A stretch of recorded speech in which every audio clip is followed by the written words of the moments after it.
కాంగ్రెస్ ప్రభుత్వం ఏర్పడ్డా కానీ మళ్ళీ మేమే ముఖ్యమంత్రి అవుతామని చెప్పేసి ఫస్ట్ స్టేట్మెంట్ కడియం స్టేషన్ కనపడలేదు. ఇప్పుడు అవన్నీ వేరు.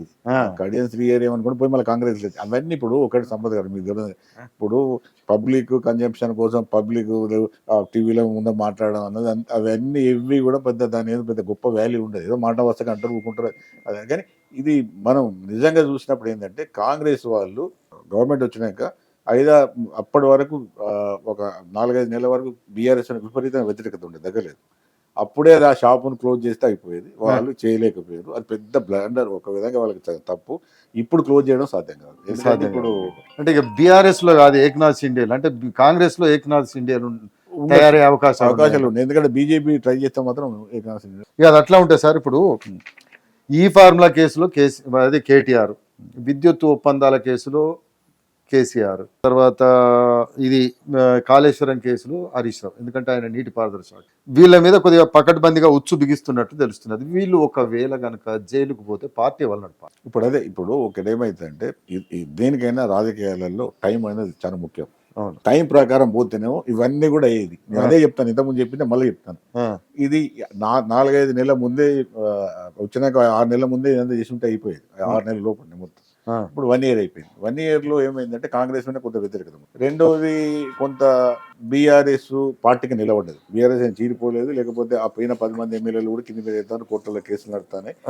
ఇప్పుడు వీళ్ళు అరెస్ట్ అవుతాయి, కేసులు పకడ్బందీగా అయితే అరెస్ట్ అవుతారు. అరెస్ట్ అయితే ఇప్పుడు ఎట్లా పోతుంది అంటే ఈ పొలిటికల్ వెండెట్ అంటే రాజకీయ కక్ష సాధింపు చర్యలకు చేసినారు మా అని ఒకటి నడుస్తుంది. తర్వాత పోతారు, 2-3 నెలలు పోతారు, మళ్ళీ బెయిల్ వస్తుంది. బెయిల్ వచ్చిన తర్వాత 5-6 ఏళ్ళు నడుస్తుంది. ఇప్పుడు మొన్న నన్ను ఇట్లా వేరే వాళ్ళు అడిగితే కూడా నేను చెప్పిన, ఇప్పుడు రేవంత్ రెడ్డి గారు 2015లో అరెస్ట్ అయ్యారు, జైలు వచ్చారు, బెయిల్ వచ్చింది, కేసు నడుస్తుంది, ముఖ్యమంత్రి అయ్యాడు.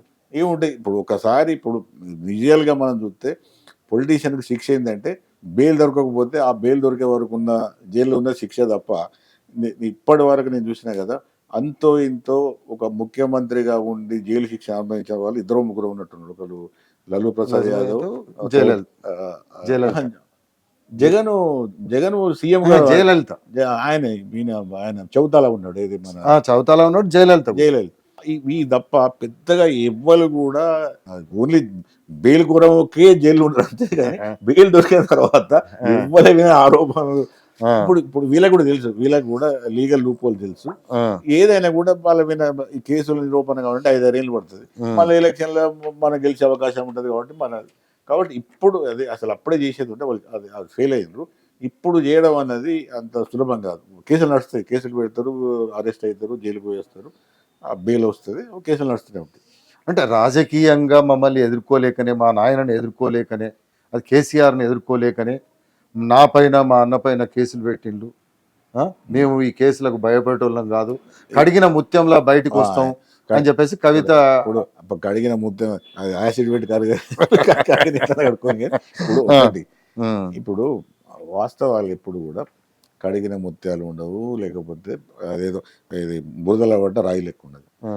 విషయం ఏంటంటే ఇప్పుడు ఈ కోర్టులు న్యాయపరమైన అంశాలలో ఒక ఒక ఒక పెద్ద అది ఉంటుంది అన్నట్టు, ఒక స్టేట్మెంట్ ఏదంటే 100 మంది అమాయకులు తప్పించకపోయినా పర్వాలేదు కానీ, అంటే 100 మంది దోషులు తప్పించకపోయినా పర్వాలేదు కానీ ఒక అమాయకుడు కోర్టులో చేయబట్టి దోషి అంటే శిక్ష పడద్దు.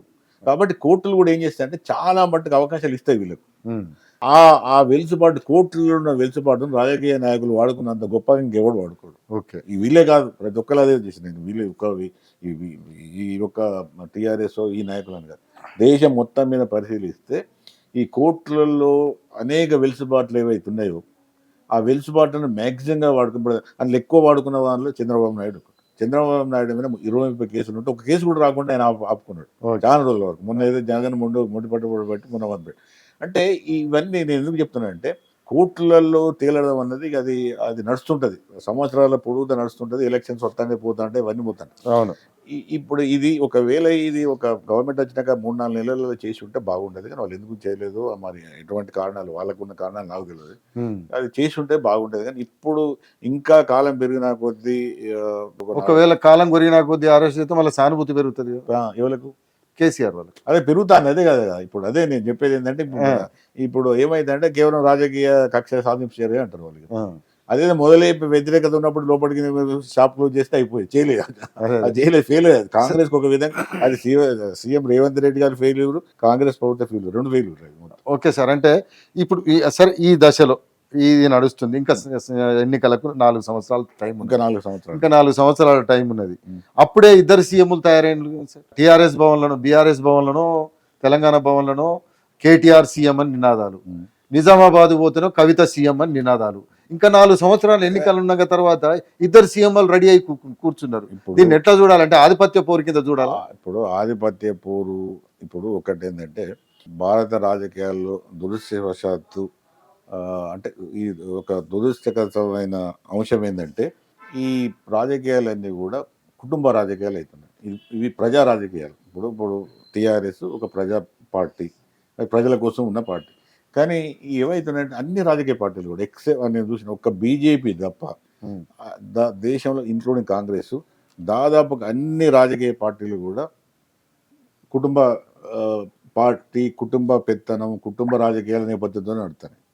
ఇవి రాజకీయాలు కూడా మంచిది కాదు. ఇప్పుడు కేటీఆర్ గారికి, కవిత గారికి ఉన్న స్పెషల్ క్వాలిఫికేషన్ ఏంది? ఒకటే కదా, మా తండ్రి కేసీఆర్, అంతే. అది తప్ప ఇంకే క్వాలిఫికేషన్ అయితే లేదు. వాళ్ళు ఉద్యమంలో కూడా ఎక్కువ పాల్గొన్నది కూడా తక్కువ. ఇప్పుడు అది పక్కకు పెడితే సంపద్ పాపిరెడ్డి చాలా క్వాలిఫైడ్. మనం ఉద్యమంలో పాల్గొన్నాం కదా, పాల్గొన్నాం, కొట్లాడినాం, చేసినాం. మనం ప్రజా ఆయన ఉద్యమం రాకముందు నుంచే ఫైట్ చేసినాం. మనం ప్రజా సమస్యలు తెలుసు. కానీ మన పేర్లు ఎందుకు రావు అంటే మన కేసీఆర్ మన తండ్రి కాదు. అవును, ఈ కుటుంబ పరిపాలనే కదా.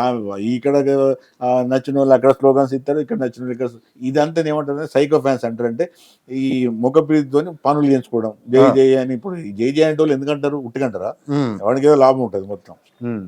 కాబట్టి ఇప్పుడు దేశంలో ఇప్పుడు కూడా అందుకోసమే చాలా మంది ఇప్పుడు కొంత ఒక ట్రెండ్ మారుతుంది. అంతకుముందు బీజేపీ అంటే ఇష్టం లేని వాళ్ళు కూడా బీజేపీ కొంత నయం ఉన్నట్టున్నది. ఇప్పుడు ఈ రీజనల్ పార్టీలలో కరప్షన్, కాంగ్రెస్ వ్యవస్థ చూస్తే ఈ కుటుంబ పాలన, ఈ గందరగోళం కానీ అదొక వ్యవస్థ ఏదైనా బాగున్నది. ఇప్పుడు మీరు జాగ్రత్త చూడండి. ఇప్పుడు బీజేపీ పరిపాలనలో ఇప్పుడు మీరు కొందరు మినిస్టర్లు తీసుకోండి. ఇప్పుడు నితిన్ గడ్కరీ ఉన్నాడు. నితిన్ గడ్కరీ ఇప్పుడు 10 సంవత్సరాలే, 11 సంవత్సరాలు నడుస్తుంది అనేది, ఇది రోడ్స్, ట్రాన్స్పోర్ట్. ఇప్పుడు ఆయన బడ్జెట్ దాదాపుగా 4-5 లక్షల కోట్ల రూపాయల బడ్జెట్ సంవత్సరానికి. 4-5 లక్షలు మామూలు విషయం కాదు. 4-5 లక్షల కోట్ల రూపాయల బడ్జెట్ 10 ఏళ్ళ తర్వాత కూడా ఒక చిన్న రిమార్క్ కూడా అపోజిషన్ కూడా ఆయన, ఇంక్లూడింగ్ కాంగ్రెస్ కూడా నువ్వు ఏదో చేసినావు అనేది లేదు. అంటే నువ్వు ఒక గొప్ప అంటే గంత బడ్జెట్ ఉండి గంత వ్యవస్థ అట్లా ఇప్పుడు కంపారిటివ్ ఏం చూస్తానంటే రీజనల్ పార్టీస్ ఉన్న ప్రభుత్వాల కన్నా, కాంగ్రెస్ కన్నా కూడా బీజేపీ రూల్ అంటే అక్కడ కూడా కరప్షన్ లేదని కాదు, తక్కువ కరప్షన్ ఉన్నది, పరిపాలన పరంగా బాగున్నది, మినిస్టర్ మంచుకున్నాను. అంటే ఇప్పుడు ఏంటంటే బీజేపీ అంటే ఇష్టం లేని వాళ్ళు కూడా ఇవన్నీ కంపేర్ చేసుకొని బీజేపీ మంచుకున్నాను కాడిపోతుంది. ఇప్పుడు వీళ్ళందరూ కూడా మార్చుకోవాలి, కాంగ్రెస్ మార్చుకోవాలి, రీజనల్ పార్టీస్ మార్చుకోవాలి. కేటీఆర్ ముఖ్యమంత్రి అయితే ఏమని కుదిరిగింది, కవిత ముఖ్యమంత్రి కాకపోతే ఏమని కుదిరింది. ఇప్పుడు ప్రజలకు సంబంధించినవి కావు కదా.